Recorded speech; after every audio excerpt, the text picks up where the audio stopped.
আসসালামু আলাইকুম ওয়া রাহমাতুল্লাহি ওয়া বারাকাতুহু। আলহামদুলিল্লাহ, আল্লাহ সুবহানাহু ওয়া তাআলার অসংখ্য শুকরিয়া। আল্লাহ সুবহানাহু ওয়া তাআলা আমাদেরকে আরও একটি বছর হায়াত দান করে রমজান পর্যন্ত পৌঁছে দিয়েছেন।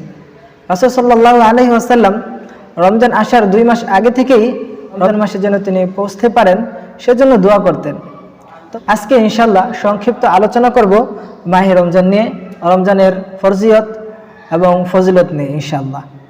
তো আসলে আসসাওম, রোজা, এর আরবি প্রতিশব্দ হলো আসসাওম। তো সাওমের শাব্দিক বিশ্লেষণ হলো আসসাওমু মানে হলো বিরত থাকা, সংযম করা। এজন্য বলা হয় রমজানের মাস মাহে রমজান সংযমের মাস, মানে হলো বিরত থাকা। তো কিসের থেকে বিরত থাকা?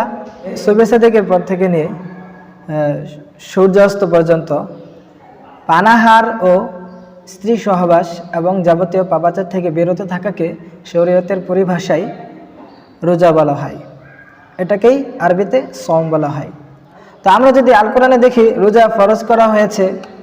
আল্লাহ তাআলা কোরআনে বলেন সূরাতুল বাকারা, ইয়া আইয়ুহাল্লাযীনা আমানু কুতিবা আলাইকুমুস সিয়াম কামা কুতিবা আলাল্লাযীনা মিন ক্বাবলিকুম লাআল্লাকুম তাত্তাকুন। হে আমার ঈমানদার বান্দারা, তোমাদের উপর রমজানের রোজা ফরজ করা হয়েছে যেমনইভাবে তোমাদের পূর্ববর্তী জাতির উপর ফরজ করা হয়েছিল, তোমরা যেন মুত্তাকি হতে পারো।